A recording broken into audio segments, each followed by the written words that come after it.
Oi pessoal, tudo bem? Nós vamos iniciar aqui fazendo uma higienização das mãos. Nós estamos num ambiente controlado devido à Covid e nós vamos aqui continuar com toda essa sistemática de higiene.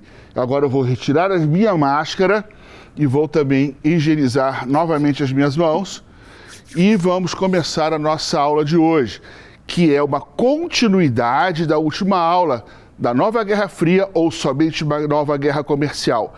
Hoje nós vamos focar um pouquinho mais nessa questão do sistema sinocêntrico, né? A aula de hoje é a nova Rota da Seda. A Rota da Seda existiu na Idade Média, onde a China conseguiu fazer através de caminhos, de estradas, todo um comércio de seus produtos com a Europa, através da Ásia Central e através do mar, chegando inclusive até a Grécia. O sistema sinocêntrico, se nós formos parar para analisar, ele vem da própria cartografia, onde os cartógrafos chineses daquela época já colocavam a China como o centro do mundo. E aí nós temos hoje essa discussão, porque em 2013, e a figura está aqui, Xi Jinping vai ao poder na presidência da China, ele dá um susto. Ele dá um susto no mundo quando ele anuncia a nova Rota da Seda. O que vem ser a nova Rota da Seda? Eles vão construir ferrovias, aeroportos, portos, rodovias para ligar a China à África, Ásia e por todo o continente europeu. Ou seja, fixando uma nova rota de negócios por toda a Eurásia, África e Ásia. Essa ferrovia que está tracejada aqui, ela vai ser paralela a uma outra ferrovia que já existe, que é a Transiberiana. Ela vai sair do Oceano Pacífico, chegar até Moscou. De Moscou, junto com a Transiberiana, elas vão ramificando pela Europa do Norte e vai chegando pela Europa Central até o Atlântico, finalizando em Madrid. Isso em termos de ferrovias. Você tem uma rota marítima que vai ligar o Oceano Pacífico ao Oceano Índico. Observem que aqui na África tem toda uma esquematização já preparada de ferrovias, inclusive uma ferrovia que vai ligar Angola, o Oceano Atlântico, até o Oceano Índico. E nós já sabemos desde os anos 60 que quem dominar o Oceano Índico comercialmente e militarmente dominará a riqueza mundial. Por ali você tem as rotas de petróleo, as rotas de gás. Na África você tem as melhores terras agricultáveis. É onde você encontra a maioria dos minerais metálicos e não metálicos, como o urânio.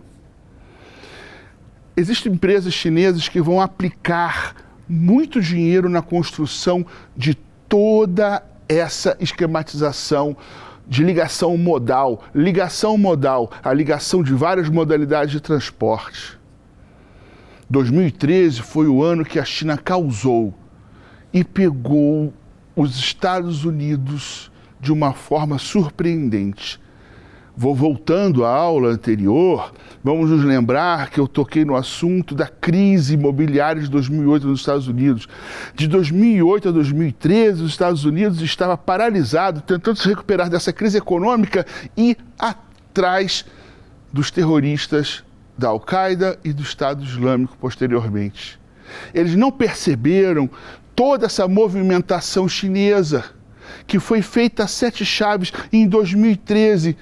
Esse homem que aqui está anuncia para o mundo a nova Rota da Seda, com a adesão de mais de 50 países.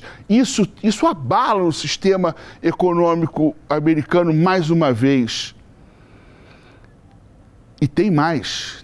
Ele vai estender essa rota até a América Latina, já em fase de construção, um novo canal de ligação marítima entre o Atlântico e o Pacífico na Nicarágua, fazer uma competição ao Canal do Panamá. Existe a ideia da ferrovia bio-oceânica, a ferrovia que vai ligar a cidade de Lima, no Peru, ao Brasil. É claro que existem algumas controvérsias que vai sair caro, toda essa tonelagem de soja, toda essa tonelagem de milho que vai por essa ferrovia. Mas, em termos chineses, não duvido nada que eles consigam dar uma outra dimensão.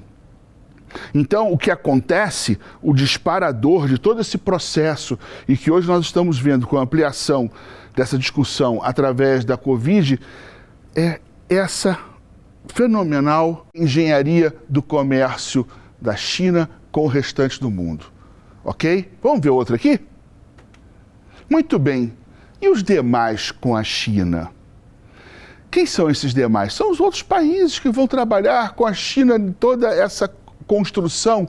Então vamos pegar aqui a Rússia. Com a chegada ao poder em 2013, China e Rússia começam a reatar uma amizade desconfiada, é claro, mas é uma amizade. Tem um cunho ideológico, mas principalmente tem um cunho comercial financeiro. Vamos nos lembrar que na Guerra Fria passada, a Rússia era um grande império armamentista militar, porém não era econômico.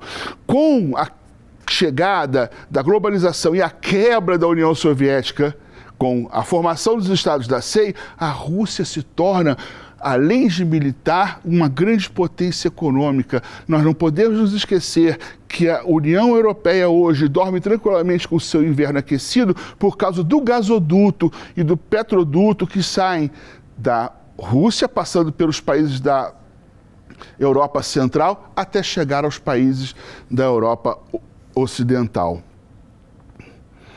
Na verdade, Putin, quase presidente eterno, e Xi Jinping se dão muito bem, apesar de terem as suas questões de desconfiança. Mas, quando você conversa com o russo, existe um provérbio que é muito comum na Rússia, abre aspas, eu odeio Putin, mas a Rússia precisa de Putin.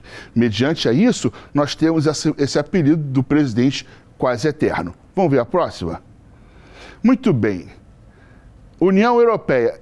Só um detalhe, está EU, porque está na forma como eles colocam lá na própria União Europeia, tá? A base industrial europeia tem a mesma dependência da produção chinesa que a base industrial dos Estados Unidos.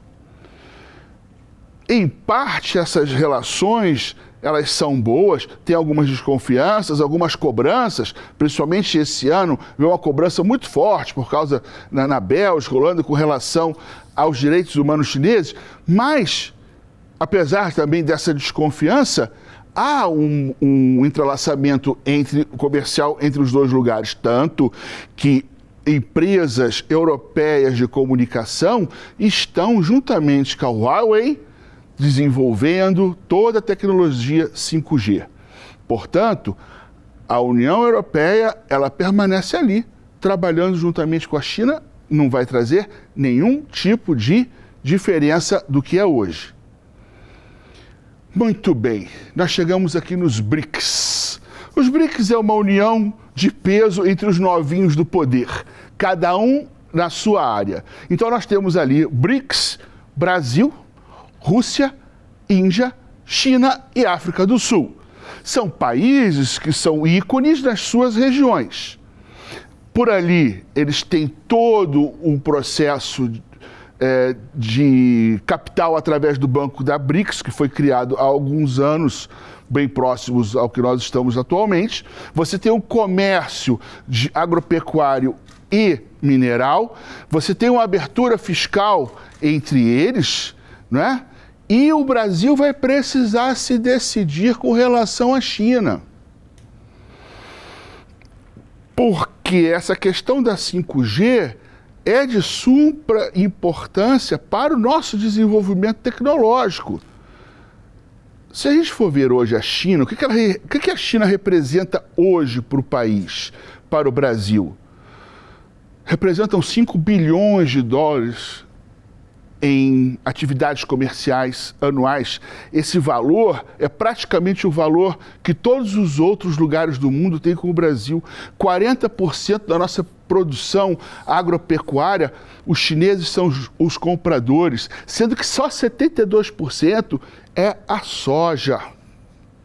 Nós temos empresas chinesas aqui, no próprio Vale do Paraíba, aqui na nossa vizinha Jacareí, empresa automobilística, e a empresa detentora de toda a produção da tecnologia 5G, ela está aqui na região de Campinas, com uma fábrica, e já mandou avisar que até 2022 está abrindo uma segunda fábrica aqui no estado de São Paulo. Ainda não se sabe onde.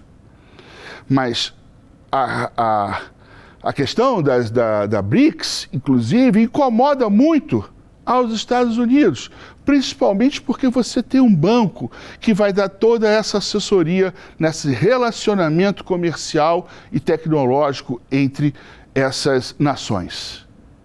Vamos mudar aqui? Muito bem. O problema todo de alguns países da América Latina e da África é que essas são áreas de investimento e também de consumo.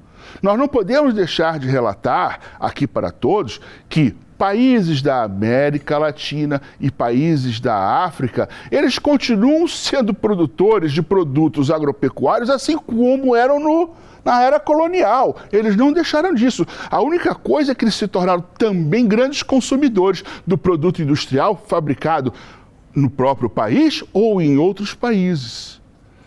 A nova rota da seda pode trazer um problema muito sério a alguns países, a dependência da China. E os dados que eu acabei de falar para vocês com relação ao Brasil e China, nos torna também um pouco dependentes de todo esse comércio.